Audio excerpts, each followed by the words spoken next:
नमस्कार दोस्तों, स्वागत है आप सभी का आपके अपने YouTube चैनल में जिसका नाम है बोर्ड परीक्षा। आज हम लोग कक्षा 12 के NCERT मेन पुस्तक के सोल्यूशन की बात करेंगे और सब्जेक्ट हमने ले रखा है मैथमेटिक्स। एक्सरसाइज है हमारी 7, मतलब एक्सरसाइज 7 की विविध एक्सरसाइज हमारे सामने है और अध्याय का नाम है हमारा समाकलन। ठीक है, आइए अब सवाल को हल करते हैं। क्वेश्चन नंबर जो है 12 आपके सामने आपकी स्क्रीन पर। सवाल क्या कह रहा है? ये कह रहा है समाकलन, यहाँ पर दिया गया है x³ अपॉन √1 माइनस x की पावर 8 dx। हमको इसका समाकलन करना है। सबसे पहले क्या करेंगे कि हम इस सवाल को फिर से नोट करेंगे और लिखेंगे माना i बराबर, इस पूरे फंक्शन को i मान लिया, समाकलन x³ अपॉन √1 माइनस x की पावर 8 और इधर लगा दिया dx। चलेंगे, अब हम लोग क्या करेंगे कि x की पावर 8 को थोड़ा सा कन्वर्ट कर लेंगे और हम लोग इसे लिखेंगे x की पावर 4। ठीक है, x की पावर 4 का होल स्क्वायर, तो ये हो जाएगा i इज इक्वल टू समाकलन, ये हो गया आपका x³ अपॉन √1 माइनस x की पावर 4 का होल स्क्वायर और इधर लग गया dx। नीचे फिर हम लोग लिखेंगे माना, ये हो गया आपका x की power 4 is equal to t। अब इसका x के सापेक्ष डिफ्रेंसिएशन करेंगे तो ये हो जाएगा आपका d/dx x की power 4 is equal to dt/dx। आगे हो गया आपका, ये हो गया 4x³ dx is equal to dt और यहाँ से हमें ज़रूरत है x³ dx बराबर dt/4। अब जो हमारा i था वो रिप्लेसमेंट हो जाएगा और यहाँ पर निकल कर क्या आएगा कि i बराबर समाकलन, इधर हो गया आपका, लिख सकते हैं कि x³ dx की जगह पे लिख सकते हैं dt/4, तो ये हो गया आपका dt/4 √1 माइनस ये हो गया आपका t²। अब यहाँ से हो जाएगा आपका i बराबर 1/4 बाहर आ गया, समाकलन 1/√1 माइनस t² और आगे लग गया dt। हमारा एक फार्मूला होता है, फार्मूला हम यहाँ पर अप्लाई करेंगे। ये हो गया आपका समाकलन 1/√1 minus x² dx is equal to, ये हो गया आपका sine inverse x plus c। इसी आधार पर ये हो जाएगा i बराबर 1/4 sine inverse t plus c। यहाँ पर हम t का मान रख देंगे और t का मान है x की पावर 4, तो ये हो जाएगा i इज इक्वल टू 1/4 ये साइन इनवर्स x की पावर 4 प्लस c, जहाँ c एक नियतांक है जिसे समाकलन नियतांक कहा जाता है। ये आपका आंसर कंप्लीट हो गया। क्वेश्चन नंबर 13 आपके सामने आपकी स्क्रीन पर। सवाल देखते हैं क्या कह रहा है। यहाँ पर कहा जा रहा है कि समाकलन e की पावर x अपॉन, ये हो गया 1 प्लस e की पावर x, इसके बाद 2 प्लस e की पावर x और ये हो गया आपका dx। यहाँ पर आगे चलेंगे, हम इसे मान लेंगे ये पूरा फंक्शन i है, तो हमारा i बराबर समाकलन e की पावर x अपॉन, नीचे हो जाएगा आपका 1 प्लस e की पावर x और 2 प्लस e की पावर x, फिर आगे लगा देंगे dx। अब यहाँ पर एक बात और मानेंगे कि हमने मान लिया कि ये जो e की पावर x है ये t के बराबर है। अब इसका x के सापेक्ष डिफ्रेंसिएशन करेंगे तो ये हो जाएगा d/dx e की power x is equal to dt/dx। यहाँ पर e की पावर x का x के सापेक्ष जो अवकलन होता है वो होता है e की पावर x और dx बराबर हो जाएगा आपका dt। इसलिए ये जो हमारा i था वो कन्वर्ट हो जाएगा और ये हो जाएगा समाकलन 1/, ये हो जाएगा आपका 1 प्लस t और इसके बाद ब्रैकेट में 2 प्लस t और यहाँ पर आ जाएगा dt।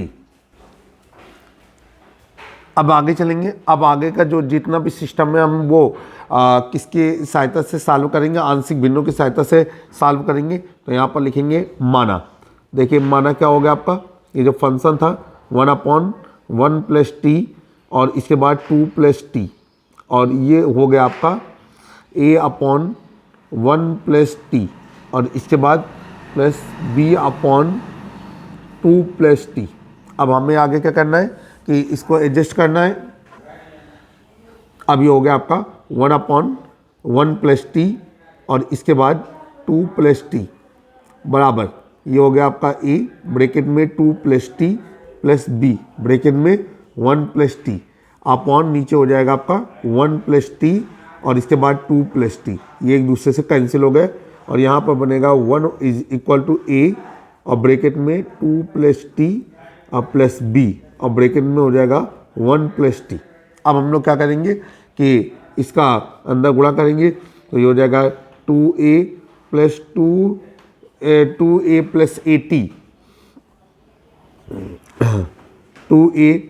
at + b + bt = 1। अब यहाँ पर आ जाएगा आपका a + b और यहाँ पर आ जाएगा t प्लस ये हो गया आपका 2a + b = 1। अब नीचे लिखेंगे कि t व अचर पद की तुलना करने पर, t व अचर पद की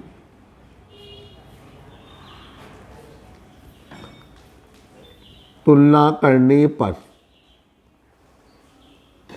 अब ये हो गया आपका कितना a + b = 0 और ये हो गया आपका 2a + b = कितना 1, a + b = 0 और 2a + b = 1।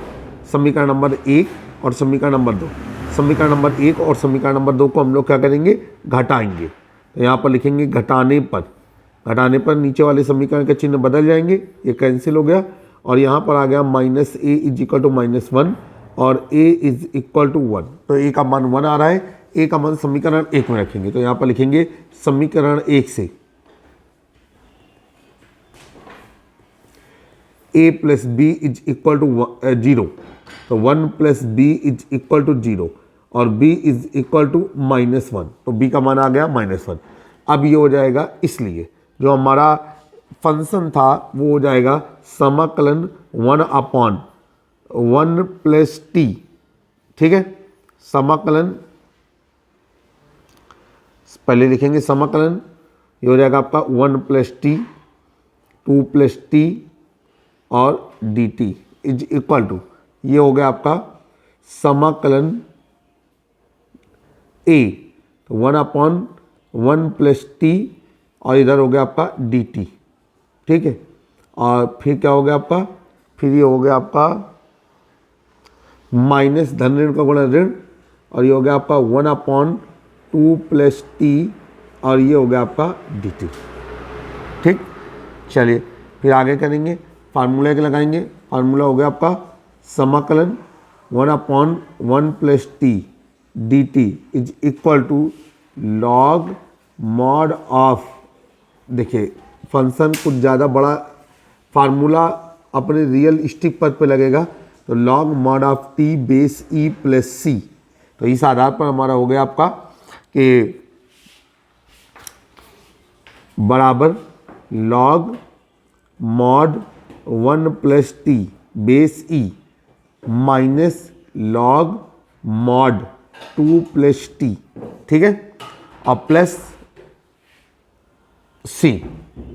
अब देखिए एक फार्मूला होता है, फार्मूला अप्लीकेबल करेंगे।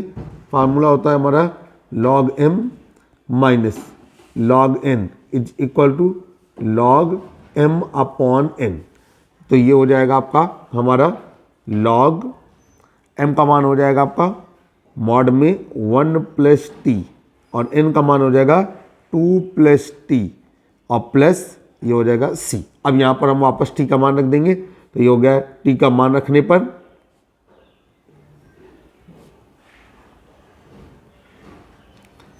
जब t का मान रखेंगे तो ये हो जाएगा आपका log ब्रैकेट में 1 प्लस t का मान क्या है आपका e⁻x अपॉन नीचे हो जाएगा 2 + e⁻x और प्लस c। ये आपका आंसर हो गया।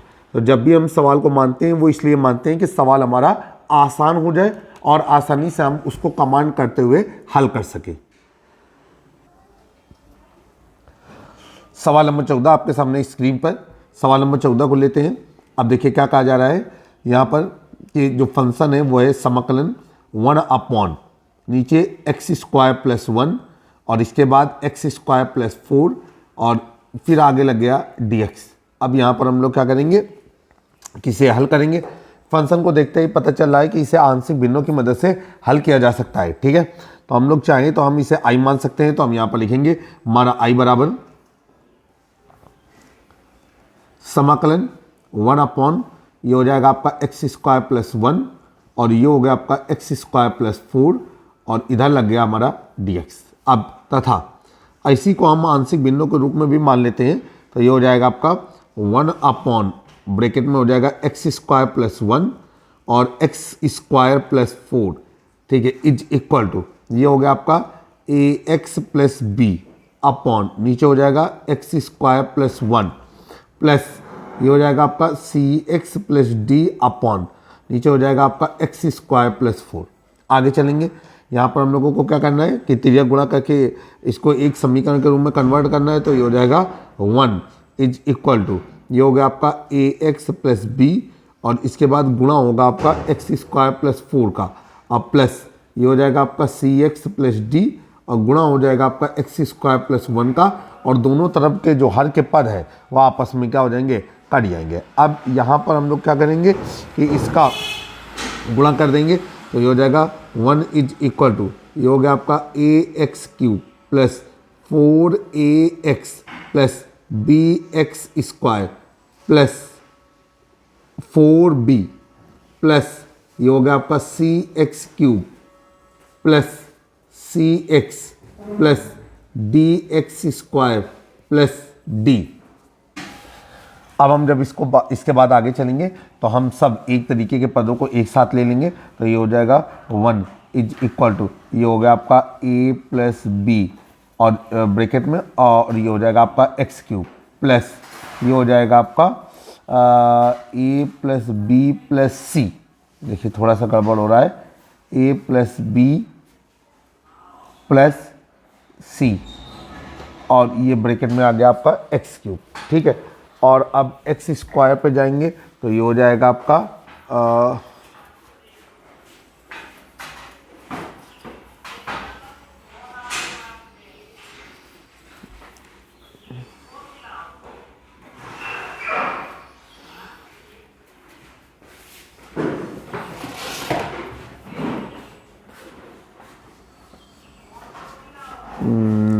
नहीं गड़बड़ी है अभी भी, इसको सुधारने की कोशिश है।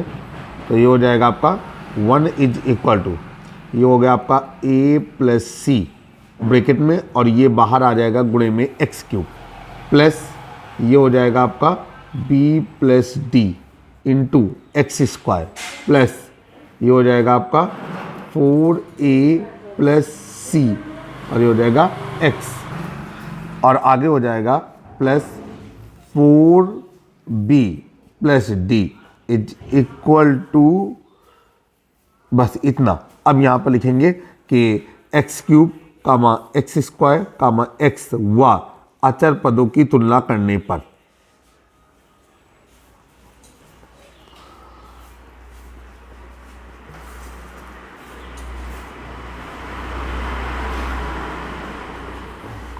और ये हो जाएगा आपका a plus C is equal to 0, इधर हो जाएगा आपका b plus D is equal to 0, फिर हो जाएगा आपका 4a plus C is equal to 0 और ये हो जाएगा आपका 4b plus D is equal to 1।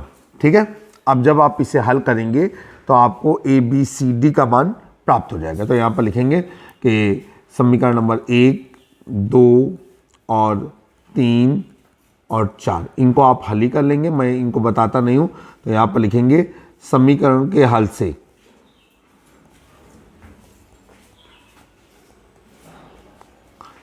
समीकरण को हल करने पर और हमें मान मिल रहा है a बराबर 0, फिर मिल रहा है c बराबर 0, फिर मिल रहा है b बराबर 1/3 और फिर मिल रहा है d बराबर -1/3। अब इस आधार पर जो हमारा पूरा समाकलन है वो बदल जाएगा और ये हो जाएगा कि समाकलन 1 upon x square plus 1 x की power x square plus 4 into d x is equal to. अब यहाँ पर हो जाएगा a वाला पद तो खत्म हो जाएगा, ठीक, तो अगर रखना चाहें तो रख करके दिखाएं, न रखना चाहें तो कोई बात नहीं है। तो ये हो जाएगा आपका मेन पद जो बचेगा वो कुछ इस तरीके से रहेगा कि ऐसे ही करें कि 1/3 कॉमन रहेगा, चूँकि बी और डी दोनों के मान है, तो ये हो जाएगा 1/3। इसके बाद हमारा ब्रैकेट लग जाएगा और ये हो जाएगा समाकलन 1/x² + 1, ठीक है, इंटू dx माइनस ये हो जाएगा आपका समाकलन 1/x² + 4, ठीक है, और इंटू dx। इसको ब्रैकेट को बंद कर दिया। अब यहाँ पर गौर से देखेंगे तो ये लिखा हुआ है आपका 1/3, फिर इसके बाद समाकलन 1/x² + 1 dx माइनस समाकलन 1/x², ठीक है, x² प्लस ये हो जाएगा आपका 2 का स्क्वायर और इधर लग जाएगा dx। जो फार्मूले लग रहे हैं फार्मूले अप्लीकेबल करेंगे तो ये हो जाएगा आपका समाकलन 1/1 + x² dx is equal to ये हो जाएगा आपका tan इनवर्स x + c, और फार्मूला हो जाएगा 1/ ये हो जाएगा आपका x² + a² dx is equal to 1/a, और इधर हो गया आपका tan इनवर्स x/a + c। इतनी चीज़ें हो गई। अब इस आधार पर जब फाइनली समाकलन हमें प्राप्त होगा तो ये हो जाएगा आपका 1/3 ब्रैकेट पे ये हो गया आपका tan इनवर्स x माइनस ये हो गया आपका 1/2 tan इनवर्स x/2, और इसके बाद ब्रैकेट बंद और प्लस सी, जहाँ सी एक नियतांक है जिसे समाकलन नियतांक कहते हैं। इस तरीके से आपने 3 सवालों के उत्तर इस प्रश्न में सीखने की कोशिश की। उम्मीद है कि सारे के सारे उत्तर और प्रश्न को हल करने का तरीका आपको समझ में आया होगा। जल्द ही एक नए वीडियो में फिर से मुलाकात करेंगे, तब तक जुड़े रहें आप अपने YouTube चैनल से जिसका नाम है बोर्ड परीक्षा। जय हिंद, जय भारत।